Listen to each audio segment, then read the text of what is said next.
مهمان امروز من سرایش شعر رو از جنگ اصفهان آغاز کرد. در دهه 40 در کنار احمد رضا احمدی و بیژن الهی از سردمداران موج شعر نوی ایران شد. آرمان سیاسیش و تیرباران همسرش توسط جمهوری اسلامی در سال 1360 سرنوشت دیگری برای او رقم زد. اما سرایش شعر و پژوهش هنر یاری بخش او در این دادخواهی بودند. در این گفتگوی ویژه با من و مجید نفیسی همراه باشید.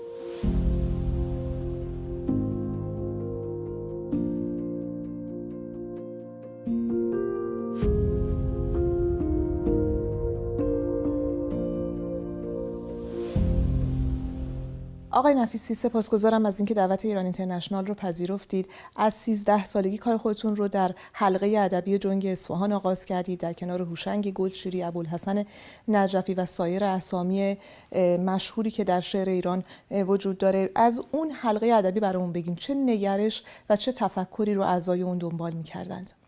جنگ اصفهان در سال 1343 تشکیل شد.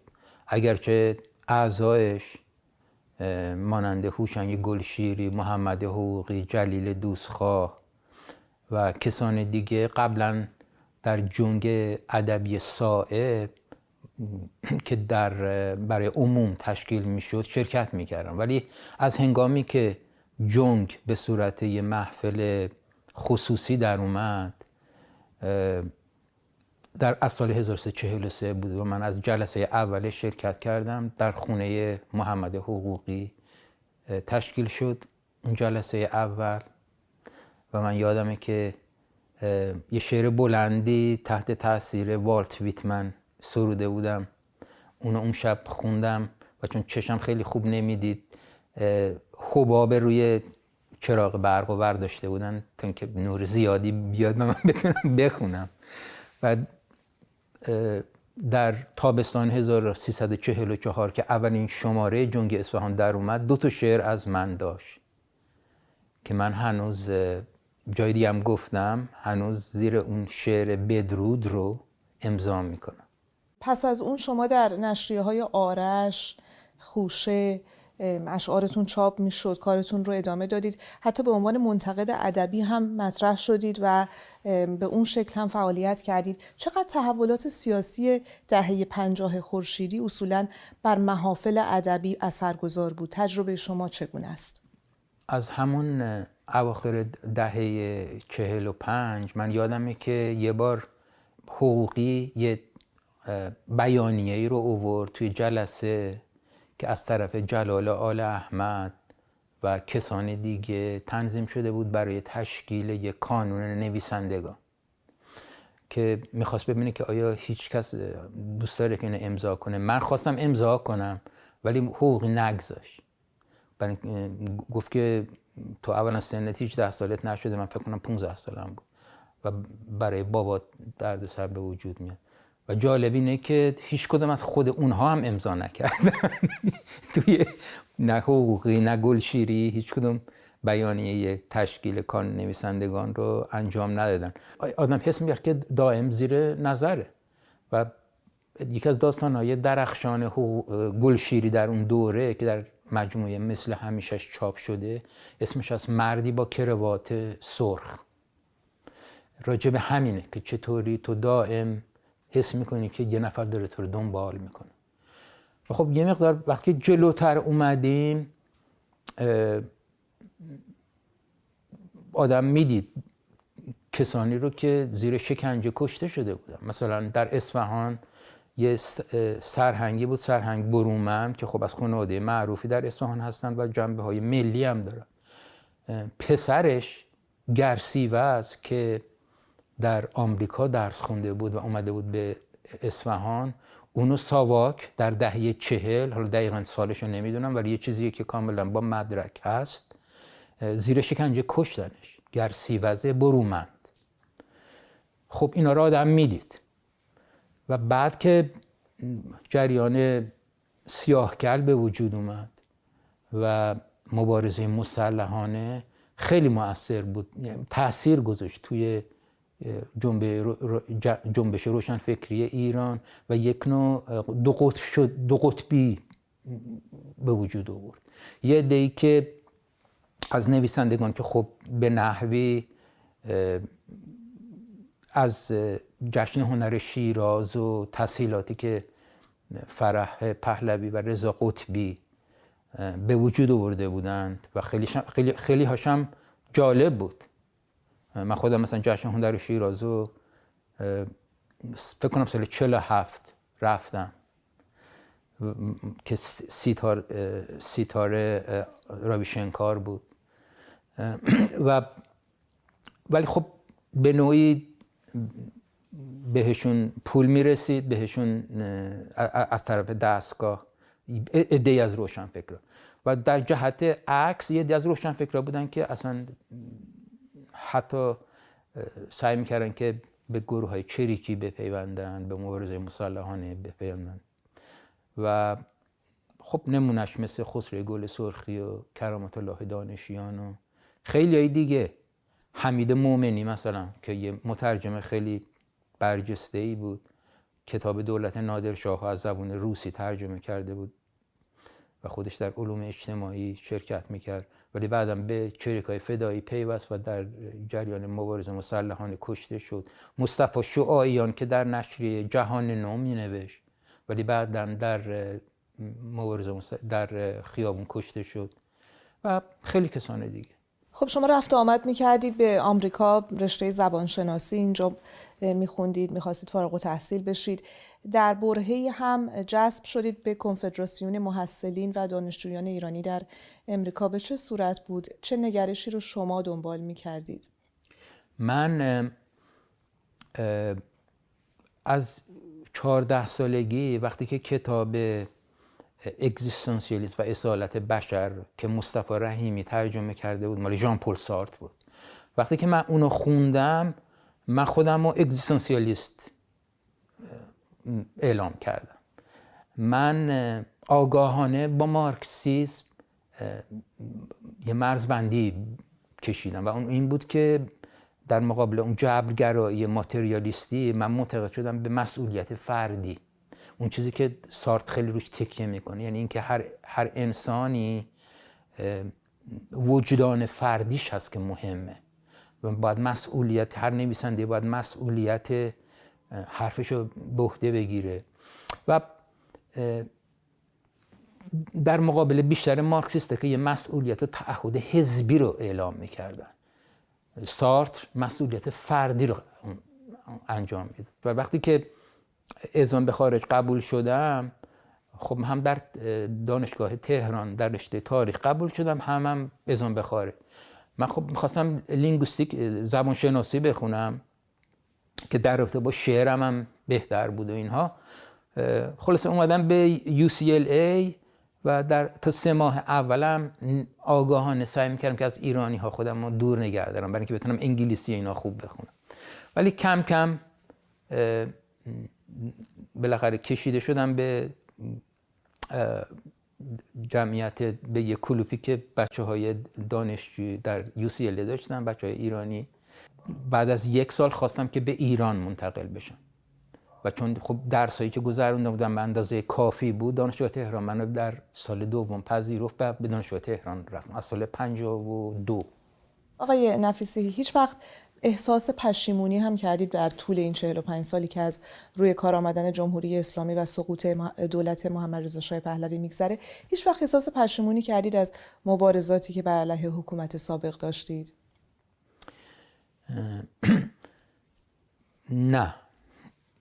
اگر من بگم که الان عقیده‌ای که دارم بهترین عقیده هست و دیگه این همینه که درسته، پس هیچ وقت معتقد نخواهم بود که فردا ممکنه نظرم تصحیح بشه یا عوض بشه. انسان همیشه در حال تغییره. من همینطور که در شعرها و همینطور در آثار متعددی که نوشتم، مثلا یکیش هست که جنبه خاطرات سیاسی منو داره، اسمش هست پیکار در پیکار، من و جنبش چپ. خب برخورد کردم نسبت به مارکسیسم در گذشته، اینکه اگه مارکسیسم میخواد یک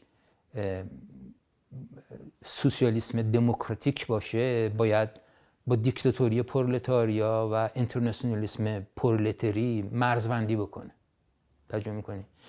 این رو اسمشو من نمیذارم پشیمانی، این رو اسمشو من میذارم در عمل بودن و پیشرفت کردن.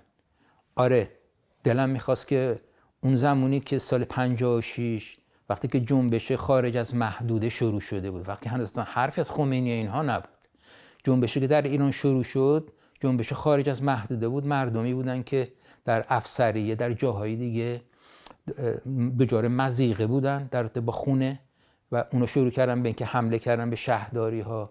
بعدش روشنفکران سکولار بودن که در 10 شب شعر در پاییز 1356 10 شب شعر 10,000 نفر شرکت میکردن و میخواستن در مقابل سانسور بیستن. هنوز اسم از خمینی نبود.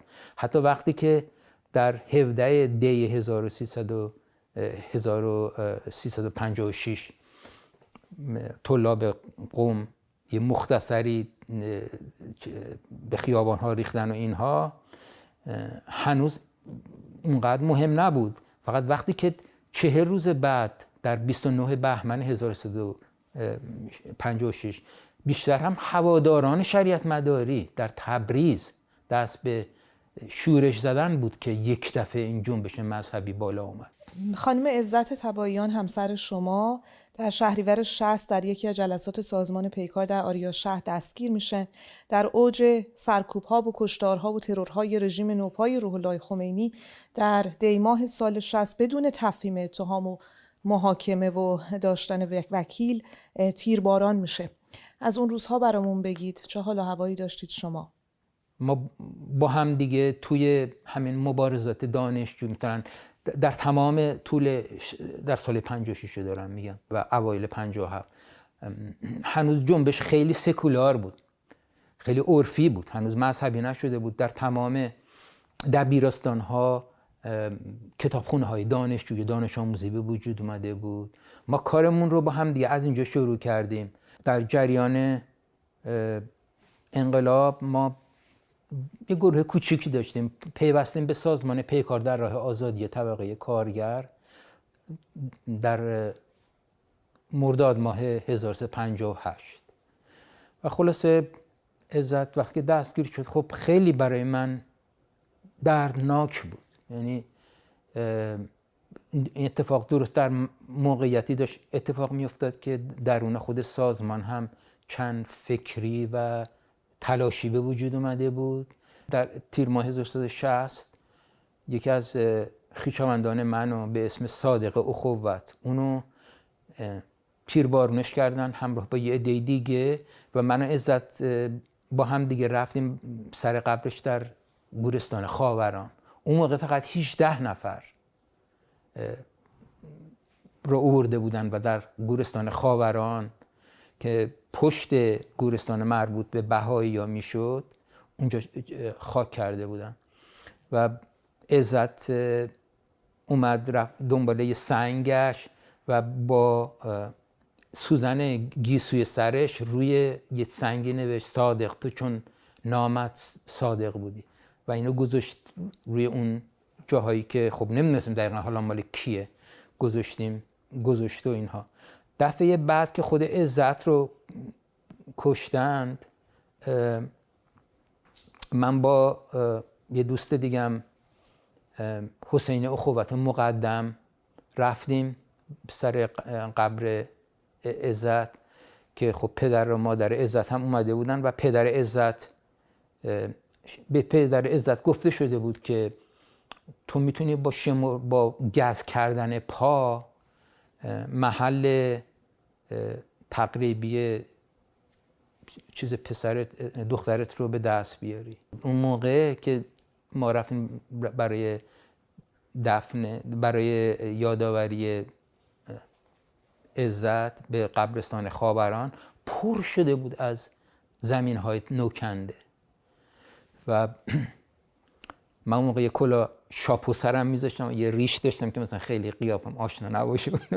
خلاصه با حسین رفتیم و بعدم با موتور به سرعت خودمون از محل دور کردیم ولی دفعه بعد که حسین دستگیر شد و اونو در زندان اوین تیربارون کردن، من دیگه جرئت نکردم که سر قبر حسین به خاوران مجددا برم. و بعد ایران رو ترک کردی، درسته؟ من در اردیبهشت سال 1363 ایران رو از طریق پیشمرگه های حزب دموکرات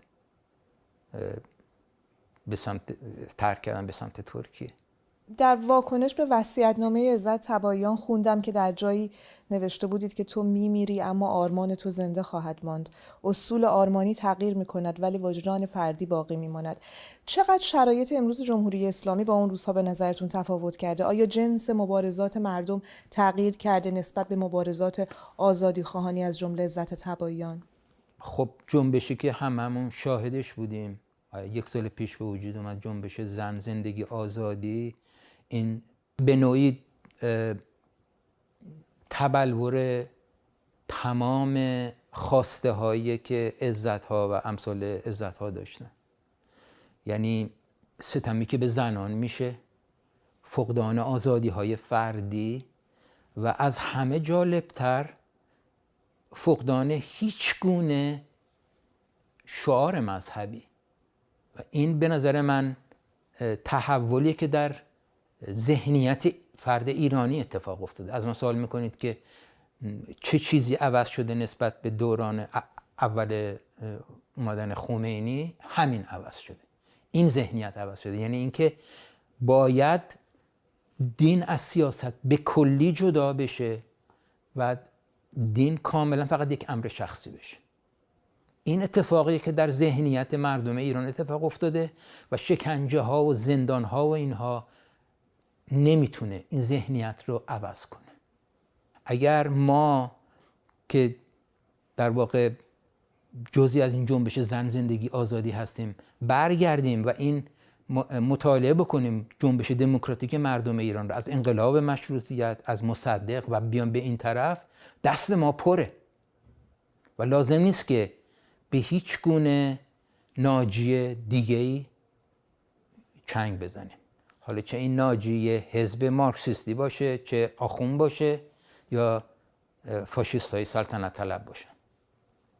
اگر سلطنت طلب ها میخوان دموکراتیک باشن، راهشون راه مصدقه. برای اینکه مصدق خودش یک سلطنت طلب بود، منتها میگفت حکومت باید حکومت قانونی باشه. حالا چه جمهوری خواه باشین و چه سلطنت طلب واقعا دموکراتیک، راه برای ما روشنه. خب آقای نفیسی، در سال 60 که همسر اول شما عزت تباییان تیرباران شد و پیش از اون اسلامگرایان با اعدام و ترور افسران گارد جاویدان و افسران ارتش شاهنشاهی در رده‌های مختلف کار خودشون رو آغاز کردن در حکومت نوپای روح الله خمینی، برخی از گروه‌های چپ هم از اون اعدام‌ها اون زمان حمایت می‌کردن. آیا امروز جنبش دادخواهی ایران تفاوتی هم قائل میشه بین قربانیان جمهوری اسلامی، فکر میکنید؟ نه، من فکر میکنم که شما به درستی این موضوع رو مطرح کردین. البته گروه های چپ برخورد متفاوت داشتن. اون تعدادشون که حزب توده و سازمان فدایی ها البته هنوز اکثریت از اقلیت جدا نشده بود، ولی خب تحت تاثیر همین افکار توده‌ای بود، کاملا پشت سر این اعدام ها بودن. سازمان پیکار که من ازش باهاش کار میکردم، اونها میگفتن که باید علنی بشه این دادگاه ها و ولی خب بیشتر از این زاویه که این آخوندها چون دست خودشون آلوده هست در زمان شاه، اینها اجازه نمیدن که واقعیت ها رو بشه، پس باید رو بشه. ترجمه میکنه، یعنی اونطوری نبود که از یه زاویه حقوق بشر، اینکه هر کسی، هر متهمی نمیتونه مجرم شناخته بشه تا وقتی که در یک دادگاه عادله همراه با وکیل مدافعش بتونه مورد محاکمه قرار بگیره. من فکر میکنم که اگر گروه های چپ هم از اعدام افسران گارد یا دیگه کسانی که بودن در رابطه با ساواک دفاع کرده باشن، به خاطر اینه که خودشون درک روشنی از آزادی‌های فردی نداشتن. خودشون دم از دیکتاتوری پرولتاریا می‌زدن. خیلی فرقی نیست بین دیکتاتوری پرولتاریا با دیکتاتوری حزب الله یا با استبداد فردی شاه. همه اینا خیلی نزدیک به هم تفکرش. بپردازیم به رابطه شعر و سیاست. در مقاله‌ای با همین مضمون که در سال 93 میلادی در واقع متن سخنرانی شما بوده در کنفرانس سیرا در لس آنجلس، شما از زبان در شعر سیاسی صحبت میکنید که همراه با مواضع اجتماعی، اوضاع اجتماعی تغییر میکنه. در واقع هر زمان که نیروی سرکوبگر تضعیف میشه، زبان شعر زبان مستقیمتری میشه. هر زمان که سرکوب بالا میگیره، زبان حالت کنایی پیدا میکنه. چه زمان در تاریخ معاصر ما این صراحت و ابهام رو در شعر تجربه کردیم؟ خب اون زبان سمبولیک و کنایی که به خاطر ترس از سانسور هست، یکی خب در همون سالهای بعد از کودتای 28 مرداد رخ میده و مثلا فرض کنید مسئله شب و روز، اینکه شب نشونه خفقان سیاسیه و روز نشون دهنده آزادیه، خیلی از این تم استفاده میشه. حالا چه به نحو مثبتش، مثلا شعر هست شب نیما، هست شب یک شب دم کرده و خاک رنگ رخ باخته است الی آخر، چه به صورت بچگونه‌اش. مثلا یه شعر خیلی خوبیه از یه لحاظی، همون سرودی برای گالیا مال هوشنگ ابتهاج که میگه گالیا از عشق از با من صحبت نکن، تا مثلا انقدر بدبختی و فقر هست من نمیتونم از عشق حرف بزنم. برای من اتفاقا این رابطه عشق و سیاست خیلی برجستگی پیدا کرد به خاطر تیرباران عزت. یه حس کردم که دلم میخواد به یک نحوی انتقام عزت رو از کشندگانش بگیرم و به یه نوعی عزت رو نگرش دارم. و یک دفعه من مدت 8 سال بود که هیچ شعری ننوشته بودم. سال 1960 در دی ماه 1960 یک دفعه این شعر اومد و من در 9 تا شعر به یاد عزت نوشتم به اسم عزت تیرباران شد. و دوباره این شعر بود که به من اجازه داد که دست به آفرینندگی بزنم و سعی کنم که نه فقط عزت بلکه همه اون کشته شدگان انقلاب رو، بچه‌هایی رو که به خاطر آزادی کشته شده بودن، بتونم زبان اونها باشم. سپاسگزارم. خیلی لذت بردم از این گفتگو. ممنونم از وقتی که به ما دادید.